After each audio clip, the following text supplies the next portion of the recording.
வந்து நிப்பாட்டுங்க. நான் நிரூபிச்சு காட்டுறேன் இவன் தான் அந்த களவாணி பையன்னு. நிரூபிக்க முடியலைனா? இவன் களவாண்டான்ங்கிறத என்னால நிரூபிக்க முடியலைன்னா நான் இந்த ஊர்லயே இனிமே இருக்க போறதில்ல. ஊரை விட்டு என்ன ஒதுக்கி வச்சிருங்க. அக்கா இவ்வளவு உறுதியா சொல்றாங்கன்னா கண்டிப்பா ஏதாவது பாயிண்ட் இருக்கும். கூட்டுங்க பஞ்சாயத்தை. நல்லவ சாவதும் கெட்டவ வாழ்வதும் நம்ம கையில இல்ல.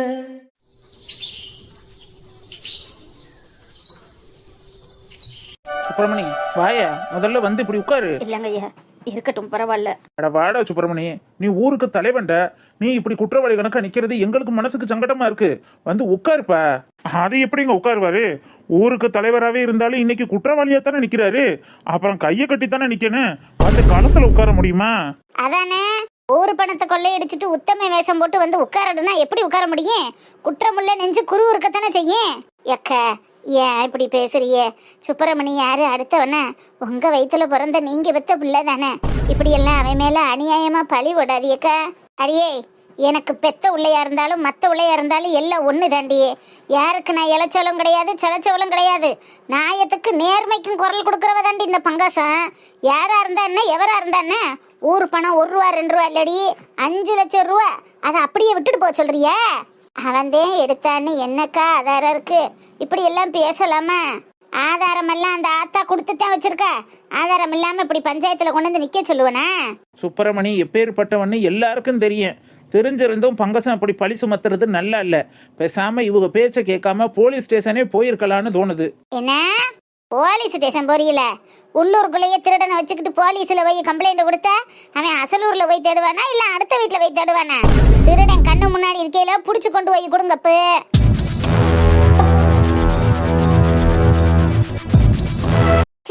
இந்த பங்கசம்லாம் ஒரு பொம்பளைய. ஊர் உலகத்துல 30லயும் சாவு வருது, 40லயும் சாவு வருது. இவளுக்கு ஒரு சாவு வர மாட்டேங்குதே. அதான் நடி மொட்டைக்காரி, நீ சொன்னது கணக்கா இவெல்லாம் என்னத்துக்கு விதைக்கா இருக்க? ஊர் உலகத்துல எம்புட்டும் அவளையும் சவளையும் பிள்ளையும் குட்டியும் விட்டுட்டு செத்து போகுதுங்க. ஆனா இவளுக்கு ஒரு சாவு வந்து தொலைய மாட்டேங்குதே. காலம் போல அந்த பயில சீப்படுறதுக்கும் அந்த அன்னைக்கிலேயே அசிங்கப்படுத்துறதுக்குமே இவ காத்துக்கிட்டு இருக்கா. இவெல்லாம் ஒரு பெத்ததாயி.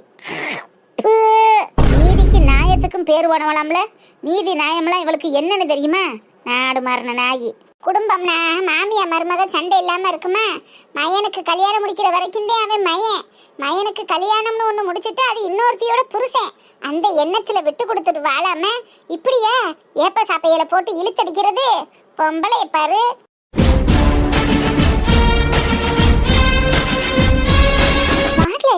இங்க என்ன நடக்குது? பாடி குஞ்சாயி, நானும் இப்பதான் வந்தேன். அது தெரியாம மொழி பிரிங்கி போய் நிக்கிறேன். எங்க அம்மா ஆவேசமா நிக்கிறத பார்த்தா எங்க அண்ணங்காரன் எதுலயோ வசமா மாட்டிக்கிட்டான்னு தெரியுது. என்ன விவரம்னு தெரியல. யாராச்சும் கூப்பிட்டு கேளு. பஞ்சாயத்து நடந்துகிட்டு இருக்கையில யாரை கூப்பிட்டு கேட்கறது? முடியட்டும் பொறுமையா கேட்போம். அப்படி இல்ல, என்ன பிரச்சனைங்கிறது தெரிஞ்சா நம்ம சேர்ந்து என்ன கேம் ஆடலான்னு பாக்கலாம்ல. ஓ அப்படி சொல்றியோ? சரி இரு, ஏதாவது ஒரு கிளவி கிட்ட வரும், அதுகளை பிடிச்சு கேட்போம். இல்ல, பஞ்சாயத்து தலைவருக்கு ஓட்டு போட்டு தேர்ந்தெடுக்கப்பட்ட தலைவரே இன்னைக்கு தலை குனிஞ்சு நிக்கிறத பார்க்க எவ்வளவு சந்தோஷமா இருக்கு. அது இன்னும் நீடிக்கணும். நம்ம அதுல குளிர் காயணும்னா புகஞ்சிட்டு இருக்கும் போதே ஊதி விட்டு கொழுந்து விட்டு எரிய விட வேணாமா? கண்டிப்பா செய்யணும் டி குஞ்சாயி. ஜஸ்ட் a minute வெயிட் பண்ணு, வந்துடுறேன். எங்க போறல? காமாட்சிக்கா என்னடி? என்னக்கா பஞ்சாயத்து ஏதோ விறுவிறுப்பா போய்கிட்டு இருக்கு. என்ன பிரச்சனை? யாருக்கு பிரச்சனை? அப்படியே ஒன்னும் தெரியாதவ மாதிரி வந்து நிப்பேன். என்னன்னு தெரியாமத்தான் பஞ்சாயத்துல வந்து மொத ஆளா நிக்கிறியாக்கா? அக்கா எனக்கு சத்தியமா தெரியாது. தெரியாம தானே கேக்குறேன். என்னக்கா பிரச்சனை? எங்க அண்ணன் ஊர் தலைவரா போய் உட்கார்ந்துருக்காம தலையை தொங்க போட்டுக்கிட்டு ஏதோ குற்றவாளி மாதிரி நிக்கிறான். எதுவும் சங்கட்டமான சூழ்நிலையோ இருக்காதா? பின்ன பாவம் சுப்பிரமணி, ஊருக்கும் பேருக்கு எம்புட்டு நல்லது செஞ்சிருக்கேன். அவனை கொண்டுட்டு வந்து இப்படி குற்றவாளி கணக்கா நிக்க வச்சிருக்கேன் உங்க அம்மா. இதெல்லாம் அதுக்கே அடுக்குமா? என்ன எங்க அம்மா நிக்க வச்சிருக்கா? ஆமா, அப்புறம் வேற யாரும் நிக்க வச்சது? உங்க ஆத்தாக்காரி தான் நிக்க வச்சிருக்கு. என்னக்கா சொல்றீங்க? ஒன்னும் புரியலையே. நாங்களும் கோர்ட்ல கேஸ் எதுவும் கொடுக்கலையே. என்ன பிரச்சனையா இருக்கும்? எங்க அம்மா வீட்டுல சாப்பிட்டுக்கிட்டு இருக்கும்போது சாணி எலி போட்டுட்டு வரேன்னு தான் கிளம்பி வந்துச்சு. சாணி எலி போட்டுட்டு வரேன்னு வந்தவதேன் சுப்பிரமணி வாழ்க்கையில மண்ணெல்லி போட்டிருக்கா. என்னன்னு கேளுலா? சுத்தி வளைக்காம என்ன ஆச்சுன்னு சொல்லு காமாட்சியக்கா. என்ன தட்டி சொல்றிய? கோயிலுக்கு காசை எடுக்க போறோம்னு சுப்பிரமணி காலையிலேயே பேங்குக்கு போயிருந்தேன்ல. 5 லட்சம் ரூபாய் பணத்தை எடுத்துட்டு வர்ற வழியில வழிப்பறிக்காரன் வண்டியை மறைச்சுக்கிட்டு மிளகாப்படி அள்ளி கண்ணுல வீசி காசை பிடிங்கிட்டு போயிட்டான முடியே.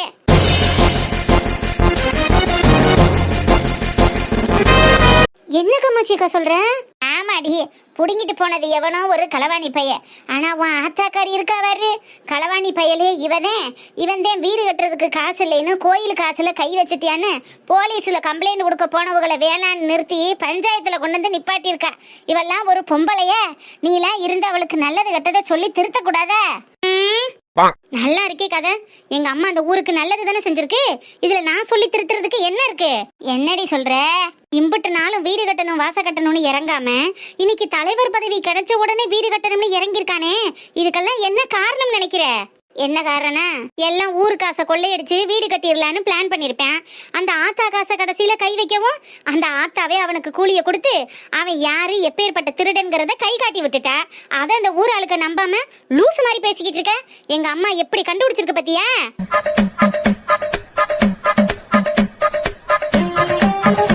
அடி பாவி, என்னடி இப்படி பேசுற? அப்புறம் எங்க அம்மா சொன்னது மாதிரி களவாணி பையில எங்க அண்ணன்காரன் தான். அவனை கூட்டி கொண்டு வந்து 4 தட்டு தட்டி பல்ல உடைச்சு எங்கடா காசை எங்கடா வச்சிருக்கேன்னு கேட்காம ஊர் தலைவர்னு பதவி கொடுத்து அவனை உட்கார வச்சு பேச சொல்லிக்கிட்டு இருக்கீங்க. நல்ல ஊரும் நல்ல ஊர் ஆட்களும் இப்படியாப்பட்ட ஆள் இருக்கிறதுனாலதான் இந்த மாதிரி திருட்டு சனியங்கெல்லாம் ஊர்ல நல்ல எல்லா நல்ல பேரையும் வாங்கிக்கிட்டு ஊர் பணத்தை சுருட்டி கொள்ளையில போட்டுக்கிட்டு. என்னடி சொல்ற லைல? அப்ப உங்க அண்ணன் தான் எடுத்திருப்பேன்னு சொல்றியா? அப்ப இல்லைன்றியா? இல்லடி சுப்பிரமணி நல்ல பைய. எல்லா நல்ல பையலும் பணத்தாசை வர்றதுக்கு முன்னாடி தான். பணத்துக்கு மேல ஆசை வந்துட்டா நல்ல பையலாவது நொல்ல பையலாவது. இருந்தாலும் சுப்பிரமணியா இப்படி இருக்க போறேன். சரி நீயே சொல்லு. அவன் ஒரு நாளைக்கு 400 ரூபா 500 ரூபா கூலி வாங்குற கூலிக்கார பையன். அவன் பொண்டாட்டி என்ன கோடீஸ்வரியா? இல்ல இருந்து கல்யாணம் பண்ணி வரும்போதே அங்கிருந்து நகநட்டோட அள்ளி போட்டு கொண்டுட்டு வந்தாளா? அவ என்ன லட்சணத்துல வந்தானது அந்த ஊர் ஆளுக்களுக்கு தெரியும்ல. எங்க அம்மா வீடு மாதிரி கோடீஸ்வர குடும்பமா இருந்து இப்ப எங்க அம்மா வீட்டோட ஒன்னா இருந்தா எங்க அம்மா ஏதாவது கொடுத்து ஹெல்ப் பண்ணுதுன்னு சொல்லலாம். ஒண்ணும் இல்லாத வெறும் பையலா ஓட்டு வீட்டுல வாடகைக்கு இருக்கிறவன் அவங்கிட்ட எது அம்புட்டு காசு இன்ஜினியர் வச்சு வீடு கட்டானா? அதெல்லாம் சும்மாவா? எல்லாம் ஊரு காசாத்தா. ஊரு காசை கொள்ளையடிச்சு உலையில போடுற பையலுக இப்படி இருக்கும்போது நீங்க எல்லாம் அவனை நம்பிக்கிட்டு இப்படி தெரியுறீங்க. கோயில் காசுனா சும்மாவா வருது? கோயில் காசு அவன் ஆட்டையை போட்டுட்டு போயிட்டானா இனி கோயிலுக்கு வரி பணம் கட்ட வேண்டியது உங்க பொறுப்பு. ஒவ்வொரு வீட்டுக்கும் 2000 ரூபாய் வரிய போட்டு கோயிலுக்கு இனிமே கட்ட சொல்லுவாங்க. கட்டுவியா? நாங்க எதுக்கு கட்டணும்? ஊர்ல அவன் பெரிய நல்லவேன்னு தலையில தூக்கி வச்சு ஆடுனா இப்படித்தான். கோயில் காசையும் கோயிலை சீரமைக்கிறதுக்கும் மக்களுக்கு வரி பணத்துல இருந்து தான் வரி வசூல் பண்ணுவாங்க. தலைக்கு தாலி வரின்னு 2000 ரூபாய் போடுறாங்க. நீ உனக்கு ஒரு தாலி வரினா உன் மருமகளுக்கு ஒரு தாலி வரி.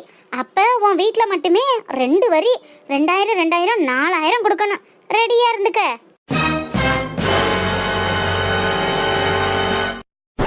நல்லா இருக்கிய கதை. நாங்களே அன்னைக்கு ஓடி உழைச்சி சம்பாரிச்சுக்கிட்டு இருக்கோம். இதுல ஊருக்கு வரி கட்டுறதுக்கு 4000 ரூபா கொடுப்பாங்க. ஏவன் களவாண்டுட்டு போனானோ அவன்கிட்ட போய் காசை கேட்க சொல்லு. நான் எதுக்கு வரி கட்ட போறேன்? அப்ப யாரு களவாணி பையலா இருப்பா? நீ சொல்றது மாதிரி அந்த சுப்பிரமணியாத்தான் இருப்பேன். காசு இல்லாத மனுஷன் யாருதே இருக்க?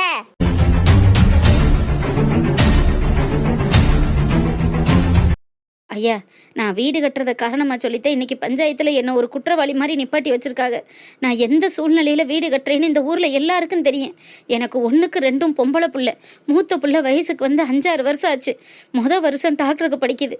இன்னும் 2-3 வருஷத்தில் படிப்பை முடிஞ்சிருச்சுன்னா அதுக்கு ஒரு நல்ல வரனை பார்த்து கல்யாணம் பண்ணி வைக்கணும். இந்த காலத்தில் நகைக்கு மேலே நகையும் காசுக்கு மேலே காசு என்னால் போட்டு கட்ட முடியாது. வீடுனாலும் பார்க்கறதுக்கு நல்ல முறையில் இருந்துச்சுன்னா கொஞ்சம் நல்ல மாப்பிள்ளை நல்ல வரன் வருங்கிறதுனால தான் கடனை உடனே போட்டுனாலும் வீட்டை கட்டிடுவோம், புள்ள கல்யாணத்துக்குள்ள கடனை அடைச்சிருவோமேனு பார்த்துக்கிட்டு இருக்கேன். இப்படியெல்லாம் என் மேல அநியாய பழி போடக்கூடாது இல்லையா?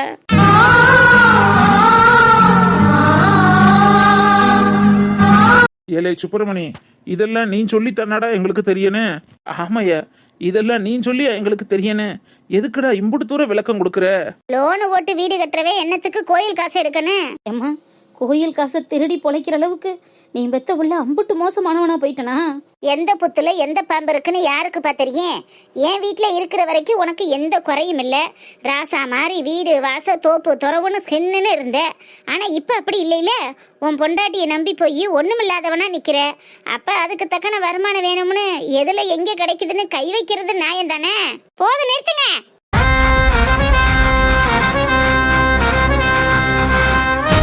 உன் புள்ள எப்பேற்பட்டவர்னு உனக்கு தெரியாம இருக்கலாம்.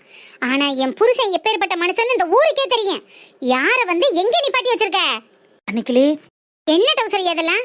என் மாமே எப்பேற்பட்ட ஆளுன்னு நான் சொல்லித்தான் உங்களுக்கு தெரியணுமா? உங்களுக்கு தெரியாதா இத்தனை வருஷமா அவர் விசுவாசமா இருந்தது? அன்னைக்கிலே என் மாமன் காசை காணும்னு வந்து சொன்னாருன்னா அதை கம்ப்ளைண்ட் எடுக்கிறதுக்கு போய் போலீஸ்ல கம்ப்ளைண்ட் கொடுங்க. ஊர் பஞ்சாயத்துல நிப்பாட்டி அவரை தலைகுனிய வச்சா என்ன அர்த்தம்? அப்ப இத்தனை வருஷம் உங்ககிட்ட வேலை பார்த்ததுக்கும் இந்த ஊர்ல நல்ல பேர் எடுத்ததுக்கு என்ன அடையாளம்? அவரை பார்த்து தானே, அவரோட பொறுமையவும் அவரோட நேர்மையவும் பார்த்து தானே ஊர் மக்கள் எல்லாரும் சேர்ந்து ஓட்டு போட்டு அவரை தலைவராக்கியிருக்காங்க. அப்பேற்பட்ட ஆளு இப்படி ஒரு தப்பை செய்வாரா?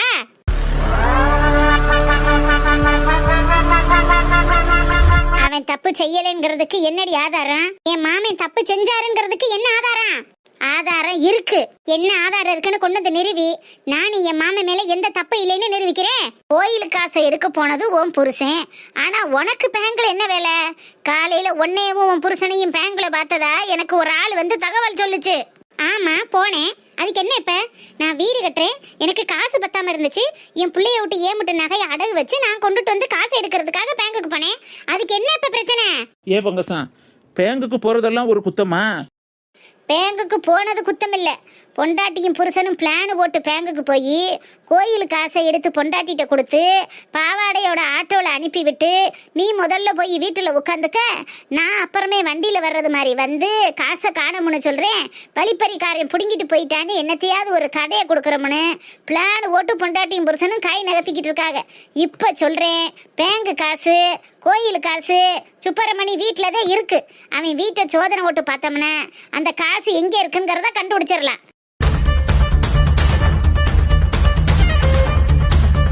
போடுங்க. யார் வேணாம்னு சொன்ன? மடியில கணம் இருக்கிறவளுக்கு தான் வழியில பயம் இருக்கும். எனக்கு என் மாமனுக்கும் அப்படி பயந்துகிட்டு இருக்க வேண்டிய அவசியம் இல்ல. இன்னைக்கு ஒரு ஆளு ரெண்டு ஆளு இல்ல, ஒரு ஊரே வந்து என் வீட்டை திறந்து வைக்கிறே வந்து சோதனை போடு. இருந்துச்சுன்னா கோயில் காசை எடுத்துட்டு போ. நானும் என் மாமனும் இதே இடத்துல இதே ஊர் மக்கள் முன்னாடி வந்து முட்டி போட்டு நிக்கிறோம்.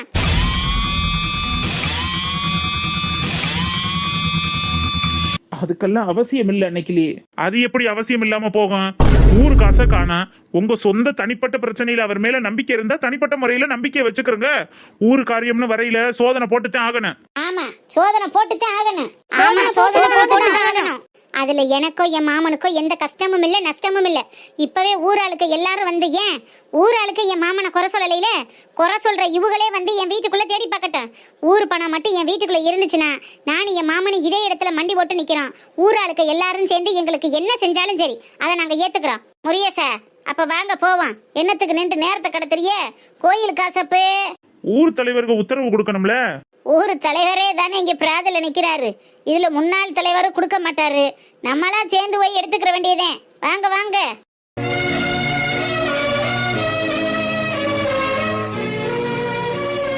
நிம்மி, பிங்களா, அம்மா, ரெண்டு பேரும் சேர்த்தோட வெளியில வாங்க மக்கா.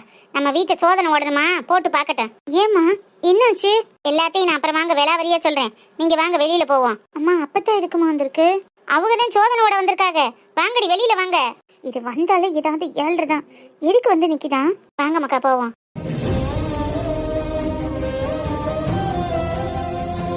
ஊருக்கு பொதுவான பொம்பளை ஆம்பளையே வந்து நில்லுங்கப்ப.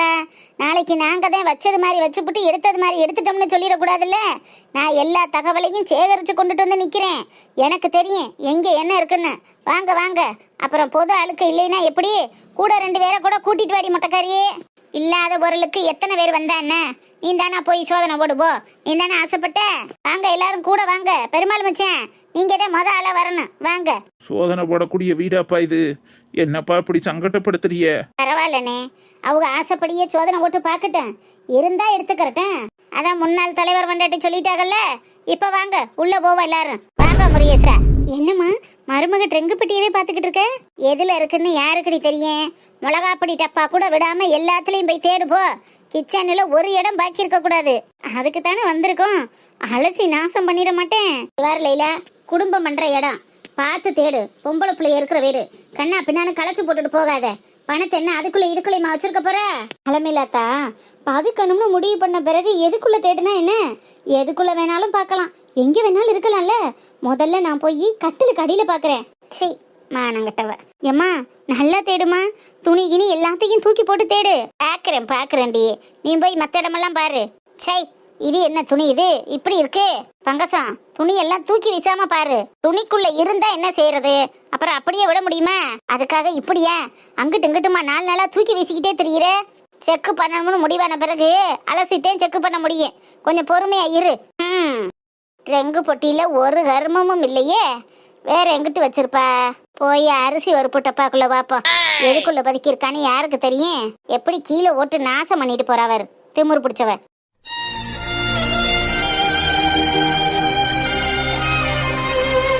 அப்பதான் நம்மள நிம்மதியாவே இருக்க விடாதாமா? ஏமா அப்பதான் அத்தை இப்படி பண்றாங்க? அப்பா ஊர் தலைவர் ஆனதையே பொறுக்க முடியல, அதுக்கே அதையும் இதையும் தட்டி விட்டு என்னடா செய்யலான்னு காத்துக்கிட்டு இருந்தாளுங்க. இப்ப இப்படி ஒரு விஷயம் கிடைஞ்சிருக்கு, அதுக்கு சும்மா இருப்பாளுகளா? எவன் கொள்ளக்கார பைய கொள்ளை அடிச்சுட்டு போய் இன்னைக்கு இப்படி அப்பாவை போட்டு அசிங்கப்படுத்திட்டு இருக்கான்னு தெரியல. எவனை மட்டும் என் கையில கிடைச்சான் அப்ப இருக்கு அவனுக்கு. அப்பதான் அது இதுன்னு எல்லாத்தையும் தூக்கி தூக்கி கீழே போட்டுட்டு இருக்குமா. என்னவோ பண்ணட்டும், கொஞ்ச நேரத்துக்கு வாயை முடிக்கிட்டு பேசாம இருங்க. பருப்பு டப்பா ஒன்னு விடக்கூடாது, அள்ளி கொட்டாத பங்கசம். காசு ஓட்டு விலைக்கு வாங்கி வச்சிருக்கிற பொருள் சோதனைன்னு வந்துட்டா எல்லாம் தான். அதுக்காக திடுன்னு போலீஸ்காரன் வீட்டுக்குள்ள பூந்தது மாதிரி பூந்துக்கிட்டா அப்படி சோதனை பண்றது? அவங்களுக்கு கூட கொஞ்சம் மனசாட்சி இருக்கும். நீ என்ன இப்படி பண்ற? எதுக்குள்ள வச்சிருக்கான்னு கண்டுபிடிக்கணும்ல. இது என்ன அரிசி ட்ரம்மு? உல வைக்கிற அரிசி ட்ரம்ம கூட விட்டு வைக்கிறாள. பொண்டாட்டியும் புருஷனும் அந்த நடிப்பு நடிச்சாங்களே, கோயில் காசை கொண்டுட்டு வந்து அரிசி பானைக்குள்ள ஒளிச்சு வச்சா யாருக்கும் தெரியாம போயிருமா? என்னடி வளர்ற? இந்த 1 2 5 8 10 மொத்தம் 10 கட்டு இருக்கு. 5 லட்சம் ரூபாய் பேங்க்ல இருந்து கொள்ளையடிச்ச காசு டீ. இத கொண்டு போய் ஊர்க்காரவங்கள்ட்ட கொடு.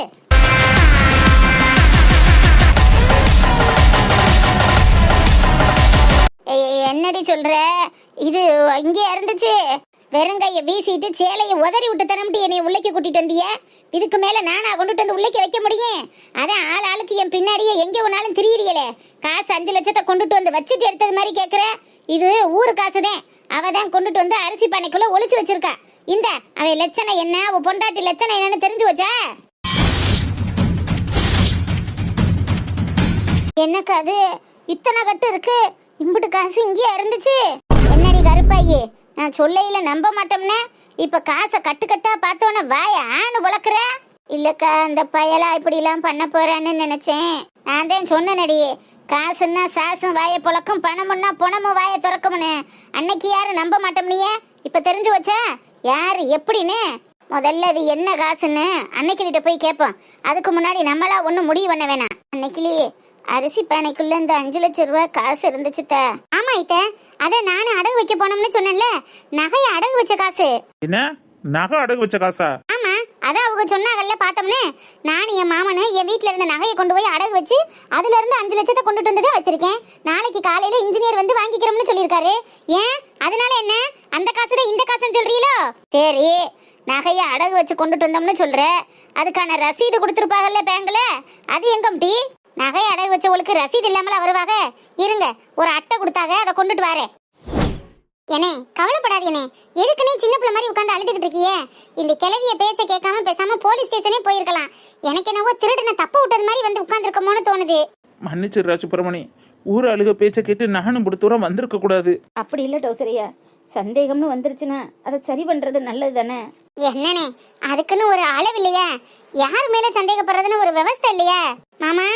அன்னைக்கிளி, ஆமா, நகை அடகு வச்சு 5 லட்சம் ரூபாய் இன்ஜினியருக்கு கொடுக்கறதுக்காக கொண்டுட்டு வந்தோம்ல, அந்த காசை நான் அரிசி பானைக்குள்ள வச்சிருக்கேன். உங்க ஆத்தாக்காரவங்க அதை எடுத்து வச்சுக்கிட்டு இதுதான் கோயில் காசு, இதை கொண்டுட்டு வந்தது அவன்னு சொல்லி என்னென்னமோ பேசிக்கிட்டு இருக்காங்க.